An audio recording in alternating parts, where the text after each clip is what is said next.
Against this right back, Charlie, definitely.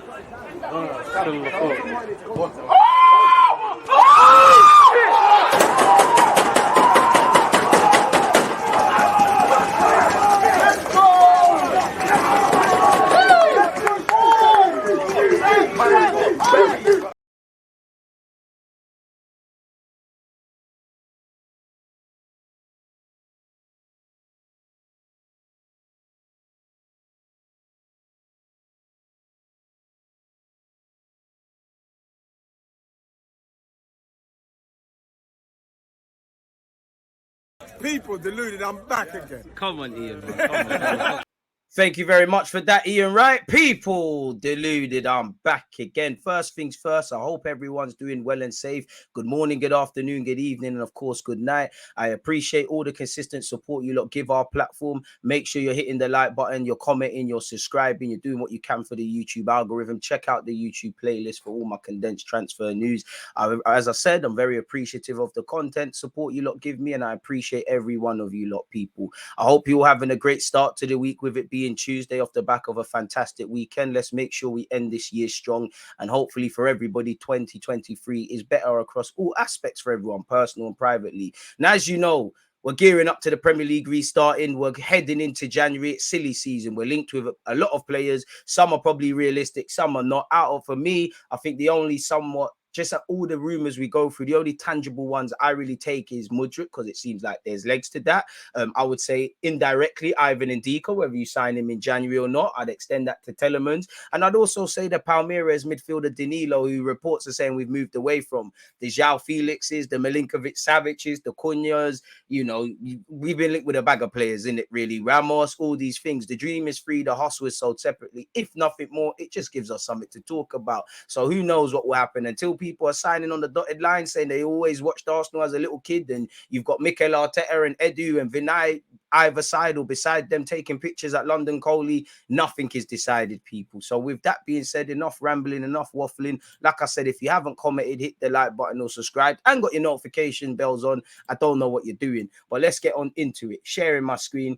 Apparently, Erik ten Hag is a big fan of incredible 30 million striker who Mikel Arteta wants at Arsenal. Now, Ramos scored a hat-trick for Portugal. He used that as a platform. When you look at Ramos, you look at Kudus, you look at Cody Gakpo, teams wanted to sign them in the summer, and their price is probably going to balloon. Benfica know they've got a gold mine. Darwin Núñez was there for 2 minutes. They made big P's. They sold Lindelof to United. They sold Diaz to clubs, David Luiz and Di Maria in previous years as well. Benfica know how to do this, sourcing players, whether they're in Portugal or surrounding regions, or doing the South American thing. They know how to make money, and Benfica know they've got a gold mine in the 21-year-old. They could sell him where it stops kind of high in this World Cup, or they could just wait it out, really. So yeah, the Athletic reports that Ten Hag is a big fan of the Benfica star. Obviously, Arsenal and United, for different reasons, could be looking at a striker. One love to my United supporters tuned in, but I'm going to skip through the United bit because it's irrelevant. Apparently, Dean Jones has told Give Me Sport that Ramos is attracting interest from Arsenal as well as Newcastle United and the Red Devils. He give us another dimension up front. He's 21 years of age, so he ties in with the project. Make it happen, really and truly. And on that as well, because I've got that note as well, but still, open up another tab. Ten Hag's a big fan. Where's the Arsenal stuff?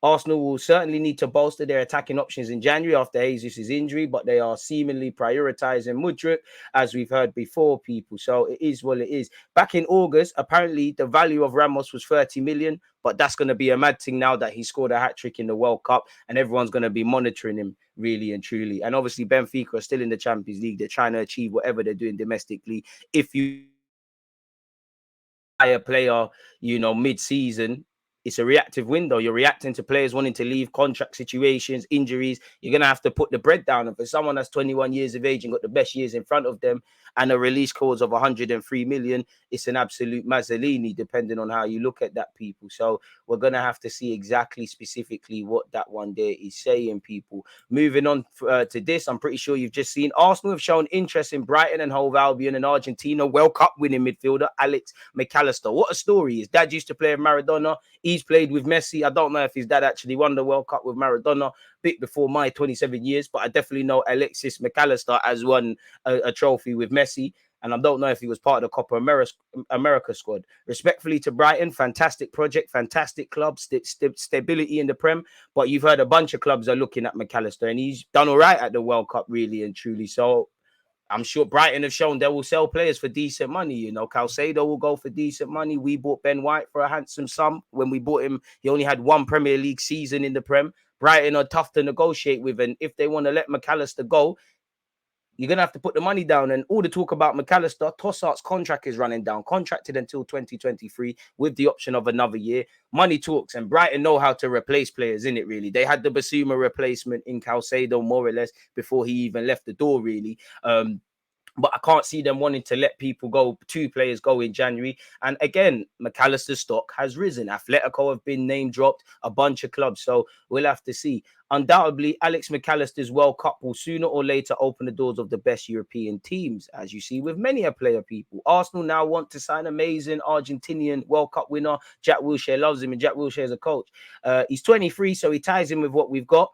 Apparently, Tottenham have also been linked, people. Arsenal, according to Spanish outlet AS, are reportedly ready to battle with Atletico Madrid to sign the playmaker potentially in January. We're looking at a new central midfielder in the closing days. He can play a bunch of roles, would rather him play in the front 4 positions than central midfield. But what do I know, people? So we'll have to see, really. But his reputation is enhancing, and he hasn't done it any harm. Fabrizio Romano has been speaking, and he has said on Danilo, as I've previously reported, Danilo has been on Arsenal's radar for some time. They discussed him internally in the summer, but there's been no talks over a deal.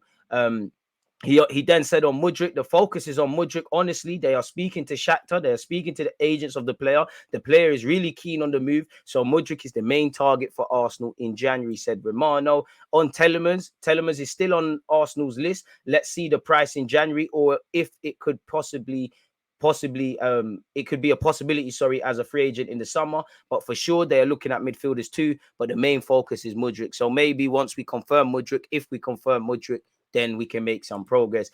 Good news for Arsenal fans. You know, obviously, I'd rather Jesus back, and the season could be won or lost potentially by the time he comes back, because there's the games we've got: Newcastle, Brighton away, North London Derby, Manchester United, and a bunch of others. But on Jesus, apparently. Oh, sorry, this is another article. But apparently, Jesus is scheduled to come back on the 25th of February, people. So this is something completely different that I was just reading. Gabriel Jesus. Because I don't want to lie to you lot, you know, that's a bit of a spanner in the works with recording this vid. But let's scroll all the way down, man. Big up Mikel Arteta. This is his 3rd anniversary. He's been here 3 years. Time flies, especially when you're having fun like this year with us Arsenal fans so far. That's not it. Apparently, the medical staff are looking at February the 25th versus Leicester away as a possible return date for Gabriel Jesus. His recovery from the knee surgery is going well and as planned. So maybe we deem, you know what, you bring Mudryk in, you've got Jesus waiting in the wings to return, Eddie Nketiah and Martinelli to go with Smith Rowe's return. We might be able to get over the line, in which there's no point signing a striker just for a month. If there's a smart loan we can do, if there's a player that ties into the system, an opportunity that is too far to turn down, I'm all for it, because you could actually make a case if everybody's fit to bring in the striker anyways, really and truly. So yeah, potentially someone that offers something a bit different from Jesus and Eddie Nketiah, more of a target manager route sort for me. But it is what it is, man. I don't think we'll sign a striker. I think we'll sign Mudryk, bring in a midfielder. If there's anything else we can do in the market, then who knows? That's just me anyways, but we'll have to see what's going on regardless. Mudryk is the priority for Arsenal for the next transfer session. The Ukrainian player wants to join Arsenal in Jan as well, no doubt. Talks with Shakhtar are ongoing. 60 million euros plus 15 million euro bonuses are the basis of discussions. The aim of the English club is to close as soon as possible. So we'll have to see how that develops. Continuing the Mudryk stuff, apparently Ornstein, going over it once again, has said we're keen to add to our squad. He has said Mudryk is the player they, in brackets Arsenal, want to sign. They followed him for a long time. He was on their list of potential candidates during the summer transfer window. They're in talks with Shakhtar and with the players' representatives. Shakhtar have publicly said they want 100 million euros for Mudryk. Arsenal won't want to go that high. I don't think any club will. I think the likelihood is Shakhtar will come down in price when push comes to shove. There are people you speak to in the industry who think they will get it done. The Kroenkes are backing Edu and Arteta to make this big final push in the last 6 months of the season to try and win the title, people. So whatever that means, Cunha, we've been linked with him. Changing Google Translate. 4 clubs are in the race and 1 starting price. Allegedly, Wolves allegedly are in pole position, people. His agent, George Mendes, is trying to park him there. Mendes got a lot of work to do in it. Got to find a new club got to agree a new deal for Asensio at Madrid or be alert to that situation. Got to obviously deal with Cunha. Got to find João Felix a new club. Got to find Cristiano Ronaldo a new club and maybe some others. Leeds have opened talks for Cunha. Wolves allegedly are in pole position. Arsenal and Aston Villa are some way behind. They're interested. Obviously, we're reacting to the market. Maybe if we can't get Mudryk or someone else in, we'll look at him. The 4th club that is probing the possibility of taking over Cunha is Arsenal, which is studying his profile and if he fits their economic and sporting parameters to be the substitute for the injured Gabriel Jesus. Atletico Madrid want a good offer. He's got a release clause of 100 million. He's contracted until 2026. I assume this means they want 30 million quid. I don't know if Arsenal will deem that worthy. But if you read this report, people, Lopetegui has basically said Wolves are going to get that done, allegedly. He claims Wolves are close to beating Premier League rivals, Leeds United, Aston Villa, Everton, saving the best till last is Arsenal to signing the Brazilian international Cunha, speaking to Marca, allegedly. He said, we'll try to improve the team in the January market. Cunha is close. And according to Goal, Leeds have been in touch with Cunha's agent, a long-time target for Marcelo Bielsa. Arsenal, Villa and Everton have also shown an interest at some point over the last few weeks. So it seems like Wolves are in pole position. I mean, if we could bring Ruben Neves in the summer, that would be a decent one. Probably not in Jan.